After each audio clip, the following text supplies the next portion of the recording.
성경 다니엘 3장 같이 공부를 해보겠습니다. 다니엘서 3장에는 이제 이 느부갓네살에 대한 이야기가 다시 나오는데, 이 사람이 금신상을 세우죠. 우리가 이 금신상을 세우는 모습을 보면 그 2장에 나왔던 예언이 얼마나 쓸모없는지를 좀 알 수가 있어요. 예언이 쓸모없다는 게 아니라 이 느부갓네살이라는 사람한테는 아무 의미가 없었다는 거죠. 뭐 그 사람이 그 예언을 얼마나 깊이 있게 들었는지, 그것이 도덕적으로 무슨 의미가 있는지, 이런 거를 이 느부갓네살은 알지 못했어요. 오히려 자신이 금머리라는 것을 듣고 금신상을 세웠는지도 모르죠. 사람은 오히려 하나님의 계시를 이렇게 악하게 사용하니까. 뭐 그것까지는 확실하지 않지만 어쨌든 이 사람은 예언이 가진 진정한 힘을 알지 못했고 자신의 삶을 돌이키지 않았어요. 예언이란 것은 원래 단순히 미래를 보는 그런 게 아니거든요. 우리들한테는. 예언이 단순히 어떤 미래에 무슨 일이 일어날지에 대한 그런 어떤 계시다. 미래에 대한 어떤 미래를 미리 보는 게 전부다라고 한다면 그리스도인들한테 예언은 정말 무가치한 게 되겠죠. 예언은 우리에게 하나님의 계획과 또 하나님의 목적을 우리에게 보여주는 거죠.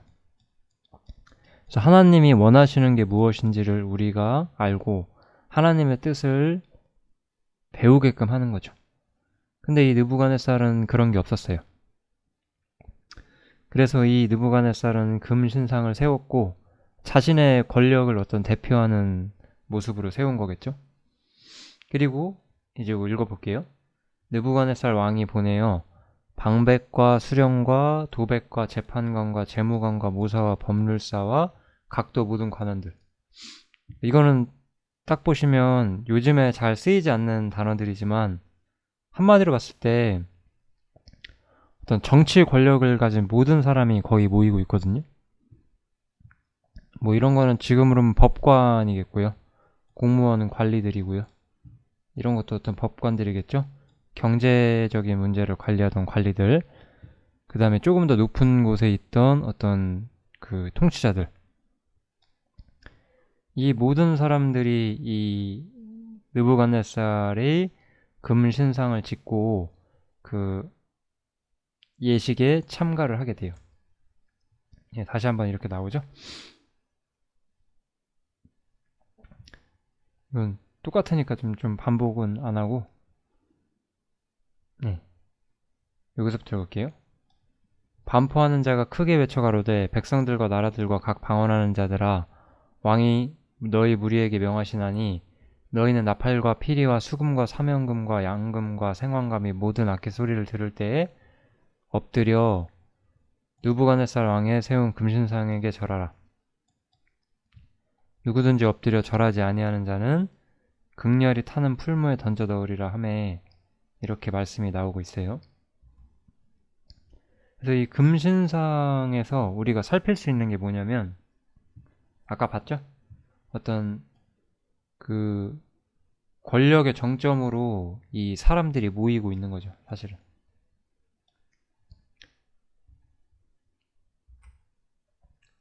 사람의 어떤 권력과 힘이 뭉치게 되고, 그 권력이 뭉친 곳으로 어떤 사람들의 야심과 어떤 정욕과 욕망들이 뭉쳐지고 있고, 그래서 이 정점에 선 이 바벨론 왕에게 사실 무릎 꿇는, 그리고 그에게 무릎 꿇음으로써 어떤 권력의 일부를 가진 그 모든 사람들이 다 모이고 있죠. 이게 사실 세상의 모습이에요, 세상.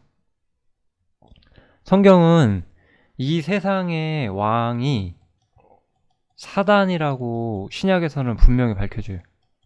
구약에서는 사실 이러한 진리와 사실이 아직 계시되지 않았지만 우리는 신약 성경을 알고 있는 사람들이고, 우리 시대에는 사실 이 인간 세상의 권력과 모든 힘과 모든 어떤 인간 세계에 있는 모든 것을 장악한 존재가 바로 사단이고, 이 사단이라고 하는 존재는 인간에게 무엇을 주냐면 사실은 인간에게 꿈을 줘요. 뭐 꿈 해석할 때 그 꿈 아니고 비전 뭐 이런 거 있잖아요. 뭐 조금 다른 말로 하면 어떤 목적 같은 걸 주는 거죠. 그러니까 원래 사람의 목적은 하나님께 영광을 드리고 하나님의 뜻에 순종하는 게 사람의 목적인데, 우리 그런 사람 없잖아요. 사람이 다 어떤 자신의 목적과 꿈을 통해 살잖아요. 어떤 사람은 뭐 정치에서, 어떤 사람은 경제에서, 어떤 사람은 문화와 예술에서, 어떤 사람은 뭐 무엇이든지요. 자신들이 꿈을 가지고 그렇게 열심히 사는 거를 아름답게 보는 세상이 되잖아요. 사람들에게 그런 거를 심어줌으로써 실제로는 하나님과 멀어지게 하는 것이 바로 이 사단의 힘이거든요. 이거는 제가 약간 다니엘서에 다 나오지 않은 이야기인데 그냥 제가 조금 말씀을 드린 거고요. 어쨌든 이런 어떤 권력의 정점과 그 중심으로 모여드는 어떤 인간 세상의 모습들을 우리가 전반적으로 살필 수가 있어요. 그리고 또한 여기서 이 정치적인 힘의 중심에 섰던 이 금신상, 거기에 경배를 하게 하죠. 어떤 종교와 정치가 어떤 점에서 결합하고 혹은 좀 연대하는 모습들이 이게 나오죠. 이것 또한 사실 세상의 모습이죠. 제가 여기 밑에다 좀 더 써놨는데요. 종교가 이렇게 국가 통치의 수단으로 활용이 되고요. 반대로 이거는 국가가 종교를 이용한 거잖아요. 종교가 국가 통치를 수단으로 활용했다는 것은, 또 반대로 어떤 종교는 국가를 이용해서 어떤 자신들의 힘과 어떤 부를 축적하는 그런 수단이 되기도 하죠. 그러다 보니까 이제 이 정치적 권력자들로부터 어떤 종교적 위협이 나타나게 돼요. 바벨론은 이 금신상을, 쉽게 말하면 이게 우상이잖아요. 이 우상을 섬기게 하면서 이 우상에게 절하지 않으면은 너희가 죽을 것이다 라고 이렇게 하면서 하나의 우상만을 섬기게 하고, 그렇게 어떤 사람들을 결집시키려고 하는 거죠. 종교는 어떤 사람들을 결집하는 고대부터 아주 강력한 수단 중 하나였죠. 거기서 이제 바벨론이 우상을 사용하려고 한 거예요. 그런 사람들 사이에서 이렇게 믿음을 지키는 성도들이 또한 있는 거죠. 이때 어떤 갈대아 사람들이 나와 유다 사람들을 참수하니라, 이렇게 시작이 되죠. 그래서 이 사드락과 메삭과 아벳느고라는 사람이 나오는데, 이 다니엘의 세 친구들이잖아요. 1장에 나오는 이 사람들이 이 금신상을 섬기는 것을 거부하죠. 왜냐하면 하나님은 한 분뿐이시니까요. 즉 우상 섬기는 것을 거절한 거죠. 우상을 거절하고 하나님에 대한 어떤 충성과 어떤 신앙을 좀 고백을 했죠. 그렇지만 이런 것들은 이들의 어떤 삶에 위험을 가져올 수가 있었어요. 실제로 위험이 찾아오게 되고요. 그래서 이 갈대아 사람들이 참수하면서 여기처럼 말을 하죠. 여기서부터 읽어볼게요.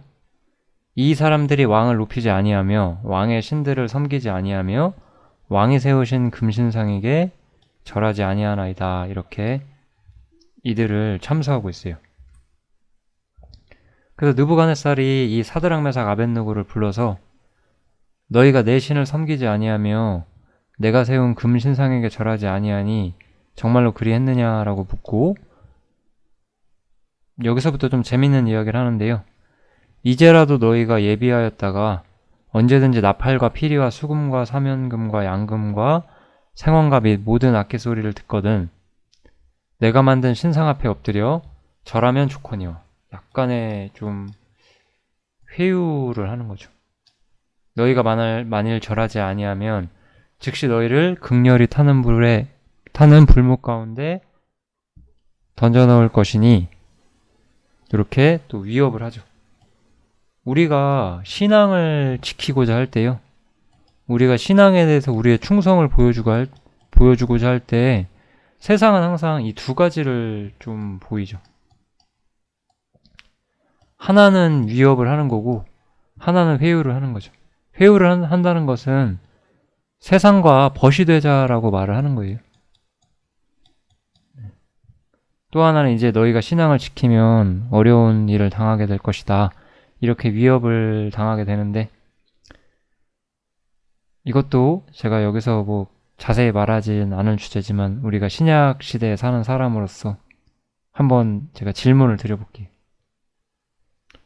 위협과 회유 중에 정말로 위험한 건 뭘까요, 우리한테? 예, 뭐라고 생각하실까요? 당연히, 잠깐만 생각해 보세요. 예, 당연히 회유가 훨씬 더 위험한 거예요. 왜 너희가 그렇게까지 하나님께 충성되면서 특이한 삶을 살려고 하냐? 적당히 해라. 적당히 신앙생활 해라. 사실 제 어머니가 맨날 이 얘기를 하죠. 예, 이건 제가 맨날 듣는 이야기인데요. 적당히 해라. 신앙이란 건 적당히가 없거든요. 이거는 하나님을 택하냐 하나님이 아닌 걸 택하냐라는 질문밖에 없어요. 신앙은 상당히 어떤 점에서는 좀 도전적이죠. 세상 사람들의 말로 치자면요. 왜 너희는 너희가 믿는 신앙을 인정하지 않으면 전부 다 그들의 모든 것을 부정하느냐, 이렇게 우리는 질문을 받을 때가 있거든요. 어쩔 수 없는 거예요. 하나님을 거절하면 심판밖에 남지가 않거든요. 그렇기 때문에 이건 어쩔 수 없는 사실이죠. 우리는 사실 위협보다 이 회유에 훨씬 더 조심해야 돼요. 세상은 항상 우리한테 뭐하러 그렇게 하나님께 충성하냐, 적당히 하면서 하나님도 섬기고 세상에도 너희 즐거움과 섬길 것들을 두고 살아라, 이렇게 이야기하는 것을 좋아하죠. 이렇게 세상은 우리를 사실 위협하기도 하고 회유하기도 해요. 어쨌든 그 다음에 이 바벨론의 왕 느부갓네살이 약간의 도발을 좀 하거든요. 능히 너희를 내 손에서 건져낼 신이 어떤 신이겠느냐라고 하면서, 이것도 참 사단이 잘하는 말이에요. 이것은 사단의 말이죠. 사단은 항상 하나님이 그렇게 대단하고 신실하시냐라고 묻기를 좋아해요.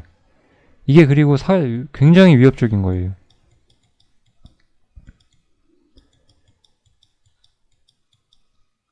사단의 말을 하는 사람들은 어떤 사람들이냐면은, 물론 이 위협과 회유도 전부 사단의 말이에요.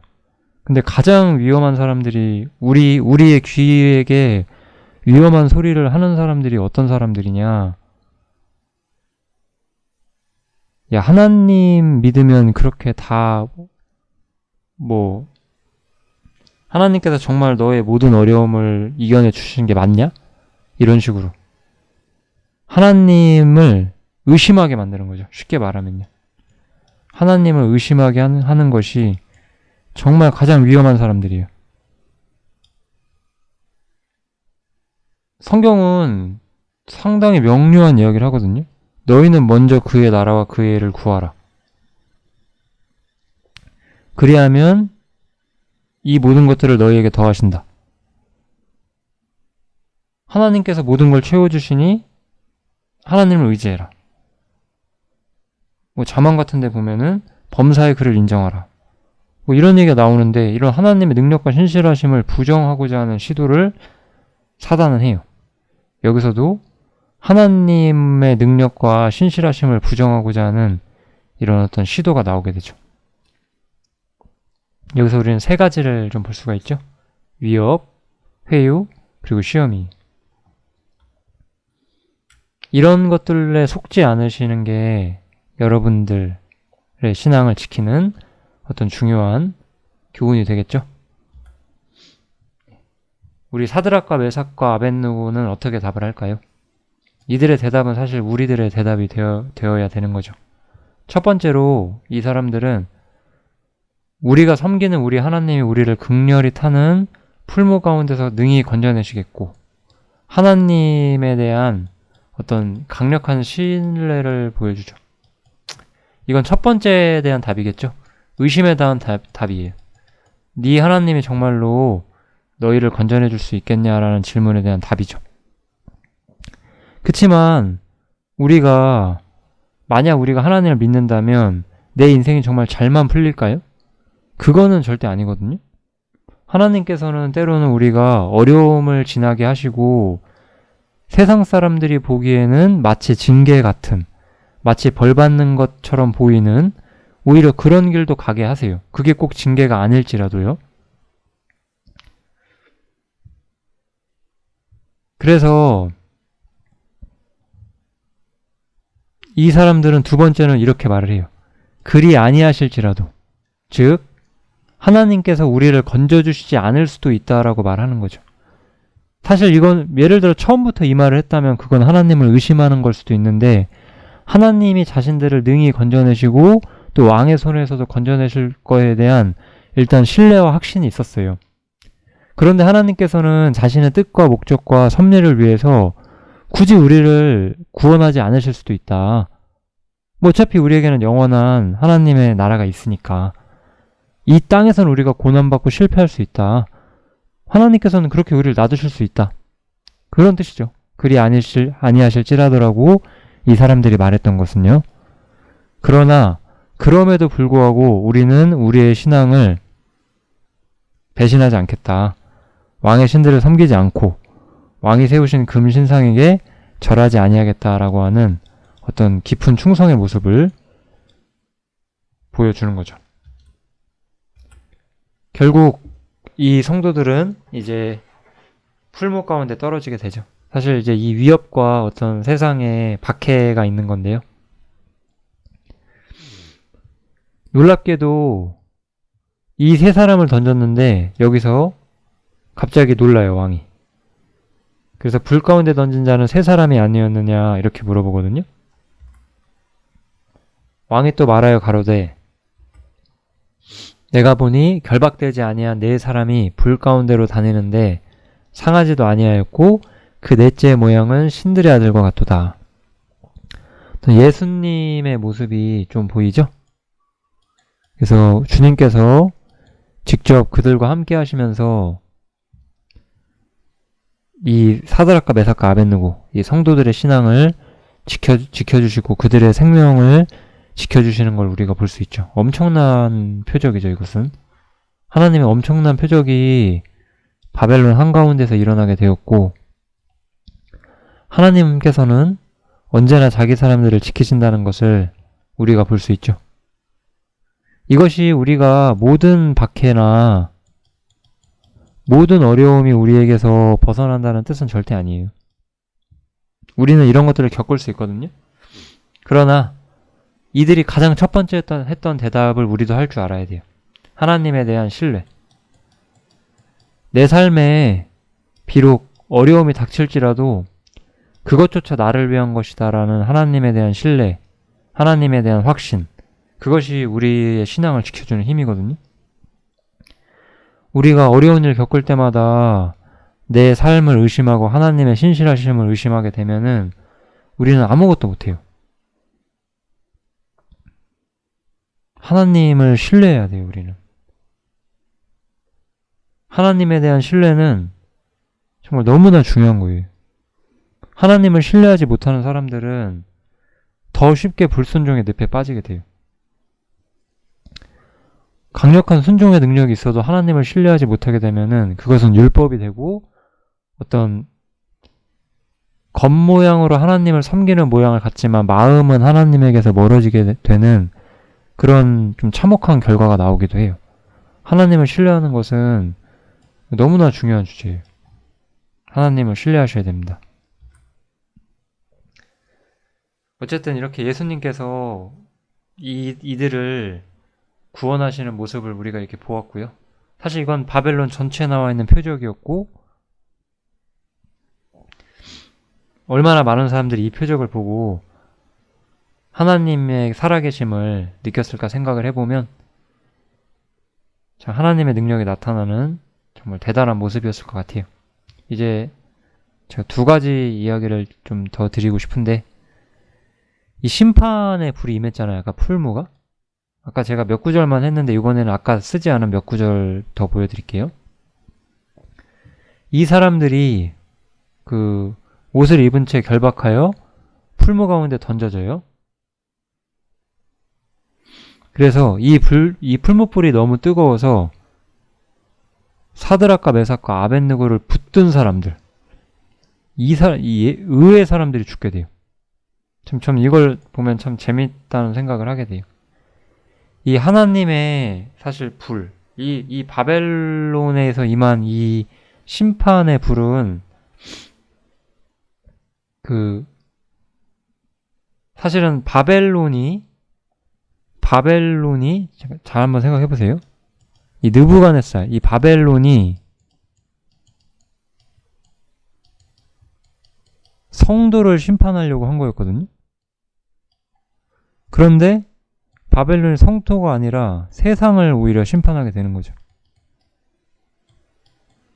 이 그림이 참 재밌는 거예요. 하나님께서 나중에 세상을 심판하실 때도 이 세상 권세를 사용하셔서 세상을 심판하시거든요. 최종적으로는 우리가 다니엘서 2장에 봤던 것처럼 그 예수님의 나라, 하나님의 나라가 뜨인 돌처럼 와서 모든 권세를 깨는 건 맞아요. 그러나 어떤 부분적인 심판들이 있을 때 하나님께서는 세상 권세를 이용하셔서 세상을 심판하시는 거죠. 바벨론은, 이 느부갓네살은 성도를 심판하고자 했지만 오히려 그의 사람들이 심판을 받게 돼요. 이 바벨론의 신하들이 오히려 이 불에 죽음을 당하게 되죠. 세상에 환난이나 어려움이 왔을 때 성도들에게 그것은 항상 구원의 불이 될 때가 있어요.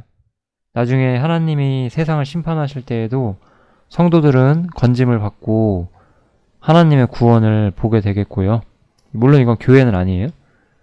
교회가 아닌 좀 지상 백성을 제가 좀 이야기를 하는 거고요. 이거는 번외로 나중에 다시 이야기를 해야 되겠죠. 그리고 어쨌든 세상에게는 이 불은 훨씬 더 강력한 어떤 심판의 불로서 임하게 되는 거죠. 이런 부분도 좀 제가 생각해 볼 수 있을 것 같고요. 이게 이제 좀 결론인데, 만왕의 왕이신 하나님이 다시 한번 바벨론에 크게 한번 계시가 되었다. 저는 이렇게 좀 생각해 주셔도 좋을 것 같아요. 바벨론 어떤 전역을 휩쓰는 표적이 나타났고, 다니엘과 어떤 신자들의 그 하나님, 우리 여호와 하나님께서 사실 온 세상에 드러나게 된 거죠. 이것은 또한 우리가 구약성경 전체에 대한 조망이 필요한데, 하나님께서는 이스라엘을 세우셔서 이스라엘의 하나님으로서 하나님을 그동안 나타내 오셨거든요. 근데 이스라엘이 망했잖아요? 그럼 이스라엘이 망했으면 이스라엘 하나님은 어떤 분이 되시냐라는 우리가 질문을 할 때 이 질문의 답이 바로 만왕의 왕 하나님이시라는 거예요. 이스라엘이 망했다고 하나님도 권세가 끝나신 것이 아니잖아요. 오히려 이스라엘이 심판을 받게 되었을 때 하나님께서는 이방인 권세를 들어 세우신다는 거죠.